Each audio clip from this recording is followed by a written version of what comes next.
दोस्तों नमस्कार। आपकी सफलता ही मेरा मिशन है। ज्ञानकोश एजुकेशन पर आपका अभिनंदन है। दोस्तों आइए हम लोग मिलकर के परीक्षा की बेहतर तैयारी करते रहें। निसंदेह आप तैयारी कर रहे होंगे, काफ़ी अच्छे ढंग से कर रहे होंगे। और वीडियो जो मैं आपको दे रहा हूँ, विशेष करके कम्युनिटी पोस्ट के माध्यम से या फिर अपने टेलीग्राम चैनल पर, वह इसलिए नहीं दे रहा हूं कि आपको बोर करने के लिए। मुझे लग रहा है कि शायद आपको लगता होगा कि कई वीडियो 2 बार 3 बार 4 बार क्यों कम्युनिटी पोस्ट पर डाल रहे हैं, क्यों सेशन में आ रहा है, क्यों जो है कि ये टेलीग्राम चैनल पर डाल रहे हैं। तो इसके पीछे रीज़न है। मैं आपको थोड़ा सा आपके जो उलझन उसको मैं समाप्त करना चाहता हूँ।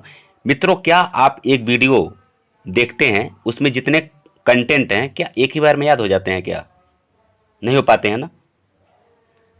निसंदेह आप उस वीडियो को 4 बार 5 बार 6 बार 10 बार देखेंगे तब सारी चीज़ें दिमाग में आएंगी।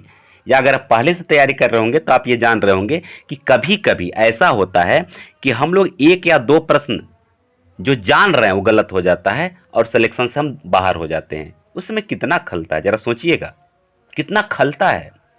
ये सोचा जाता है कि यार ये तो मुझे मालूम था, लेकिन थोड़ा सा रिवीजन के चलते रिवीजन मैं नहीं कर पाया, जिसकी वजह से गलत हो गया। तो मेरा उद्देश्य यही है कि आपके सब्जेक्ट को, आपके टॉपिक को मजबूती प्रदान करना। बार बार आप उसको देखिए, बार बार नोट्स बनाइए, बार बार लिखिए। नोट्स बनाए तो बार बार पढ़िए, एक वीडियो को 20 से 25 बार पढ़िए या देखिए, तब जा करके वो सारी चीज़ें आपके दिमाग में बैठ पाएंगी। और मैं चाह रहा हूँ कि यह परीक्षा आपकी मुट्ठी में हो। 2021 में हमारे जितने भी मित्र वंचित हो चुके हैं 1 2 4 6 10 नंबर से, उनसे मेरा निवेदन है कि आप उन कमियों को ढूंढिए, ढूंढ करके अपने तैयारी को मजबूती प्रदान करिए, ताकि इस बार कहीं किसी प्रकार की कोई दिक्कत न हो। यही कारण होता है कि मैं बार बार आपको वीडियो दे रहा हूँ, बार बार वो आपके कम्युनिटी पोस्ट पर या फिर टेलीग्राम चैनल पर मैं डाल दे रहा हूँ, ताकि आपको उसका मैसेज या सजेशन आपको मिल जाए। इसके पीछे ही रीज़न है। अगर आप मेरे चैनल पर नए हैं तो आप टेलीग्राम चैनल को ज्वाइन कर लीजिए, क्योंकि टेलीग्राम चैनल पर मैं पीडीएफ भी दे देता हूँ और वीडियो का लिंक भी वहाँ से मिल जाता है। आप वहाँ से तैयारी अपनी कर सकते हैं, ठीक है।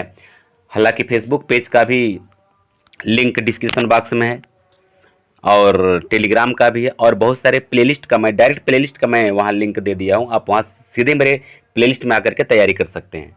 तो बहुत सारे माध्यम से मैं आपकी तैयारी करवाना चाहता हूँ और मैं लगा हुआ हूँ कि मतलब आप बेहतर ढंग से पढ़ सकें, तैयारी कर सकें, ताकि यह परीक्षा अपनी मुट्ठी में हो। मेरा उद्देश्य यही है और फ्री में सब कुछ मैं दे रहा हूँ, ठीक है ना। तो मेरी मेहनत को भी आप समझिए कि अगर मैं इतना कुछ ये पीडीएफ बनाने में समय लगता है, ये सब कलरफुल करके मैं देता हूँ, इसमें भी आप समझ सकते हैं कि टाइम लगता है, तो इसको समझिए। और हाँ, कभी कभी ऐसा होता है मित्रों कि चलिए मानवीय भूल की वजह से कुछ प्रश्न दिमाग में कहीं, जिसे आई स्लिप कहते हैं, आई स्लिप अगर हो गया तो दिमाग में नहीं चढ़ पाया, तो क्या कहते हैं कि हो सकता है कुछ गलत हो जाए, तो उसके लिए क्षमा प्रार्थी हूँ। लेकिन फिर भी आप उसको कमेंट बॉक्स में पूरा कंप्लीट क्वेश्चन बना करके दीजिए, लिख करके दीजिए कि ये सर क्वेश्चन गलत है। उसको मैं पीडीएफ में सुधार करके दे दूंगा, अपने टेलीग्राम चैनल पर मैं डाल दूंगा सुधार करके। हाँ, जो वीडियो पुराना है, हो सकता है कुछ प्रश्न उसमें गलत हो गए हों, तो हमारी बाध्यता, हमारी मजबूरी है, क्योंकि वह जो है कि उसमें वो पीडीएफ मेरे पास है नहीं। अब वीडियो यूट्यूब पर अपलोड हो चुका है, तो मतलब उसको सुधार अब फिलहाल नहीं किया जा सकता है। मतलब उसका मैं पीडीएफ नहीं है कि उसमें सुधार करके आपको डाल सकूं। तो उस प्रश्न को सीधे आप लिख करके दीजिएगा और मैं उसी में सीधे पिन अप कर दूंगा। वीडियो के डिस्क्रिप्शन में या कमेंट बॉक्स में मैं पिन अप करके रख दूंगा और आप वहां से देख सकते हैं, ठीक है ना। चलिए आइए आज हम लोग काव्य शास्त्र के बारे में पढ़ते हैं, क्योंकि संस्कृत काव्य शास्त्र बहुत इंपॉर्टेंट टॉपिक है। और चाहे टीजीटी का परीक्षा हो, चाहे पीजीटी का परीक्षा हो, चाहे नेट जेआरएफ का परीक्षा हो, चाहे कोई भी एग्जाम इस तरह से जो हायर लेवल के एग्जाम है, इसमें से अवश्य प्रश्न पूछे जाते हैं। और आइए आज हम लोग संस्कृत के कवियों के बारे में, उनका जो श्लोक है, उनके द्वारा जो कहे गए काव्य शास्त्र के बारे में जो श्लोक है, उसके बारे में हम लोग पढ़ेंगे। आइए, अग्निपुराण के अनुसार काव्य की परिभाषा क्या है, अग्निपुराण में काव्य की परिभाषा क्या दिया गया है, इसको थोड़ा सा देखिए। संक्षेपावाद वाक्य मिष्टार्थ व्यच्छिन्ना पदावली काव्य स्फुरदलंकारम गुणवद दोष वर्जित। यह अग्निपुराण का दिया हुआ काव्य की परिभाषा है। तो देखिए, अगर वाक्य लंबा हो तो 2-3 शब्दों को देख लेना चाहिए। इसमें पदावली है, संक्षेपाद, वाक्य मिष्ठार्थ बेछिन्ना है। ऐसे एक आध दो शब्द आप याद कर लिए ताकि मतलब ये अगर आए आपके सामने तो लगे हाँ यार पढ़े हैं, अग्निपुराण में है ये, ऐसा कुछ लिखा हुआ है। आइए देखिए, शब्दार्थो, शब्दार्थी नहीं, सॉरी, ये कुछ शब्दार्थो है यहाँ, शब्दार्थो, शब्दार्थो सहितो काव्यम, अर्थात शब्द और अर्थ का संयोग ही काव्य है। यह काव्यालंकार से लिया गया है और ये भामा का कथन है ये, ठीक है, भामा का सूत्र है, भामा का कथन है, ठीक है। आइए, काव्यादर्श से दंडी ने क्या कहा, काव्यादर्श में दंडी ने क्या कहा, काव्य शोभा करान धर्मान अलंकारान प्रचक्षते, अर्थात काव्य को शोभा प्रदान करने वाले धर्म अलंकार कहलाते हैं। अलंकार के संदर्भ में ये दंडी का कथन है और ये काव्यादर्श से लिया गया। अब देखिए यहाँ से प्रश्न कैसे पूछे जा सकते हैं। पहला तो ये पूछा जा सकता है सीधे आपका ये कथन देकर के, श्लोक देकर के पूछा जा सकता है यह किसका है, ठीक है ना। एक दूसरा प्रश्न बन सकता है किसके बारे में कहा गया, अलंकार के बारे में, रस के बारे में, छंद के बारे में कहा गया, एक प्रश्न आपका ये बन सकता है। दूसरा ये प्रश्न बन सकता है कि यह किस ग्रंथ से लिया गया है, यानी काव्यादर्श से लिया गया है। तो हर एक एंगल से आप प्रश्न ढूंढिए, प्रश्न बनाइए और प्रश्न बना करके तैयारी करिए तो अच्छा रहेगा। आगे आइए हम लोग आगे बढ़ते हैं। काव्यम ग्राह्यम लंकारात, यहां बिंदी छूट गया है, लंकारात, ठीक है ना। काव्यम ग्राह्यम लंकारात, यह किससे लिया गया है, यह अलंकार सूत्र वृत्ति से लिया गया है और यह किसका कथन है, वामन का, यानी वामन का श्लोक है जो यह अलंकार काव्य के बारे में यह बताए हैं, ठीक है ना। सौंदर्यम लंकारम, सौंदर्यम लंकारम, अलंकार यानी अलंकार के बारे में, अलंकार काव्य अलंकार सूत्र वृत्ति से लिया गया है और यह वामन का यह भी कथन है, वामन का यह कथन है, ठीक है ना। सदोष गुणलंकारान हानादानाभ्याम, यह भी श्लोक किसका है, वामन का ही है, ठीक है ना। और यह कहां से लिया गया है, काव्यालंकार सूत्र वृत्ति से लिया गया है, ठीक है। आइए, रीतिरात्मा काव्यस्य, यह भी वामन का कथन है, किसका कथन है, वामन का, अर्थात काव्य की आत्मा रीति है। रीति के बारे में बताए हैं कि काव्य की आत्मा, यानी काव्य किसे कहते हैं, तो काव्य की आत्मा रीति, रीति जो कि काव्य की आत्मा होती है, ठीक है। आइए अगला प्रश्न, तद दोषो शब्दार्थो सगुणा वनलंकृति पुनः क्वापि, यह कथन किसका है, तो मित्रों यह कथन आपका है किसका, मम्मट का, और कहां से लिया गया है, काव्य प्रकाश से लिया गया है। और इसका अर्थ क्या हो जाएगा, यह ध्यान दीजिए, दोषहीन गुणयुक्त और कभी कभी अलंकार से रहित शब्दार्थ क्या है, काव्य हैं। यह मम्मट का कथन है। तो यहां से कई तरह से प्रश्न बनेंगे, यह किस ग्रंथ से लिया गया है, तो काव्य प्रकाश से है। इस श्लोक के प्रणेता कौन है, तो मम्मट हैं, ठीक है ना। ये 2-3 प्रश्न यहां से बन सकते हैं। आइए अगला देखिए, इस परिभाषा से क्षुब्ध होकर जयदेव ने यह परिभाषा दी। चूंकि यह परिभाषा जब मम्मट ने दिया तो जयदेव ने क्या परिभाषा दिया, यह प्रश्न यहाँ बन सकता है कि जयदेव ने या कौन से विद्वान ने या किस विद्वान ने मम्मट से क्षुब्ध होकर के काव्य का परिभाषा दिया या एक अलग परिभाषा दिया उनसे क्षुब्ध होकर के। तो आप ये ध्यान रखेंगे, अंगीकरोति यह काव्यम शब्दार्थ वन लंकृति, यह किसका कथन है, जयदेव का कथन है। और यह मम्मट के कथन से रुष्ट होकर के, क्षुब्ध होकर के यह कथन ये दिए, यह परिभाषा दिए हैं।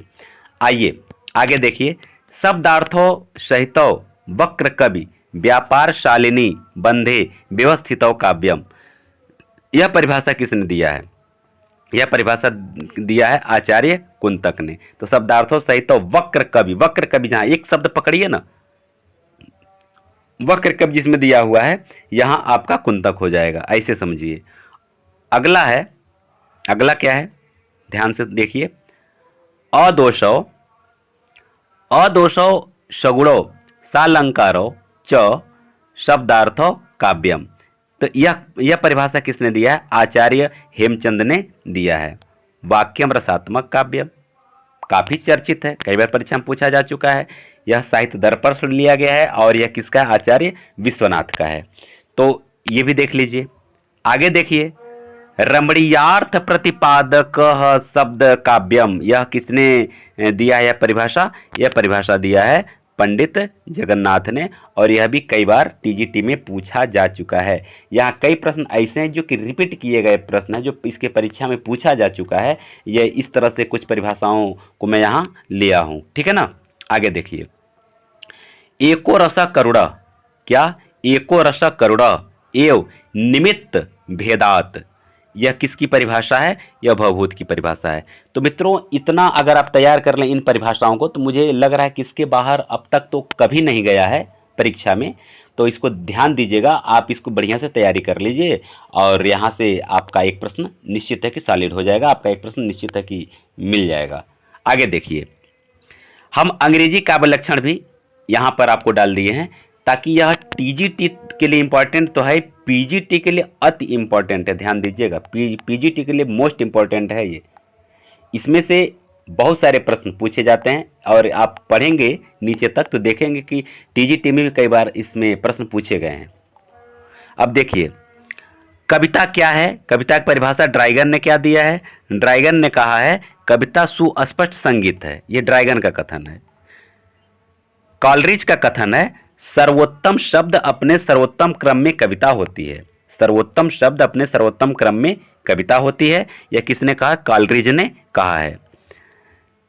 आइए ये देखते हैं अगला परिभाषा किसका है।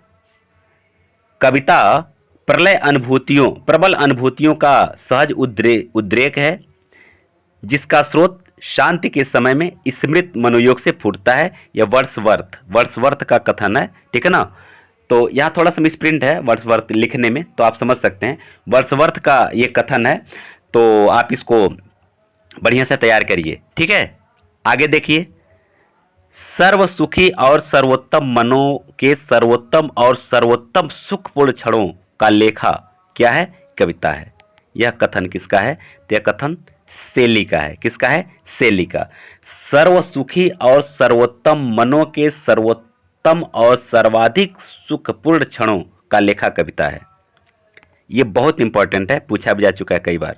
कविता अपने मूल रूप में जीवन की आलोचना है, बहुत इंपॉर्टेंट है। कविता अपने मूल रूप में जीवन की आलोचना है, मैथ्यू अर्नाल्ड का है, ठीक है।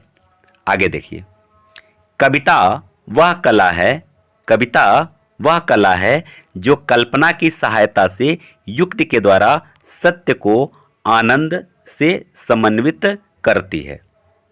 कविता वह कला है जो कल्पना की सहायता से युक्ति के द्वारा सत्य को आनंद से समन्वित करती है। ये डॉक्टर जॉनसन का है। किसका है? डॉक्टर जॉनसन का है ये, ठीक। आगे, कल्पना और अनुभूति से उत्पन्न विचारों को शब्द में अभिव्यक्त करने की कला क्या है? कविता है। यह चैम्बर्स कोश है, यानी एक तरह से डिक्शनरी ग्रंथ है। यह इसका कथन है, इससे लिया गया एक कथन है। आगे बढ़ते हैं। हाँ, आगे नहीं, अब बस इतना ही। अभी और भी है। पाश्चात्य काव्य शास्त्रियों का जो कथन है कविता क्या है, कविता के संदर्भ में यानी काव्य के संदर्भ में, तो उसका एक वीडियो आपको और इसके जस्ट बाद में प्रोवाइड करा रहा हूं, ताकि वहां से कोई भी प्रश्न अगर आवे तो आपका कहीं किसी प्रकार कोई दिक्कत ना हो। वो पीडीएफ में हाथ से लिखा हुआ आपको दूंगा, और उसका वीडियो भी मिलेगा, और आपको उसका पीडीएफ मिल जाएगा। टेलीग्राम चैनल पर मैं डाल दूंगा, वहां से आप इसको ले सकते हैं। दोस्तों, वीडियो कैसा लगा? कुछ आपको नया मिला कि नहीं मिला? बस आपका कमेंट इस तरह का चाहिए कि हाँ, आपको आज कुछ नया मिला, तो मेरा एक उत्साह बढ़ता है। चलो, मैं कुछ कर रहा हूँ, आपके लिए कर रहा हूँ, तो आपको लाभ मिल रहा है। अब ऐसा ना हो कि मैं वो चीज़ दूं जो आपकी आवश्यकता ही नहीं है, हालांकि आवश्यकता तो है। मुझे पता है कि कहाँ किस तरह की तैयारी करनी है, क्योंकि कई एग्जामों को देने के बाद मैं अनुभव बता रहा हूँ कि आपको मतलब ये ऐसा नहीं है कि ऐसे ही मैं हवा में सारी बातें बता दे रहा हूँ, ठीक है ना। ये परीक्षा के दृष्टिकोण से बहुत इंपॉर्टेंट है, क्योंकि अब परीक्षा का पैटर्न जो बदल रहा है, अब इसी बदले हुए पैटर्न के हिसाब से हमको अपनी तैयारी करनी पड़ेगी, ठीक है ना। वीडियो कैसा लगा आप हमें अवश्य बताएं, और अगर आपको अच्छा लगा तो लाइक शेयर भी कर दीजिए, और कंटिन्यू तैयारी करना चाहते हैं टीजीटी पीजीटी का, तो आप इस चैनल को सब्सक्राइब कर लीजिए। आप सबको बहुत बहुत धन्यवाद।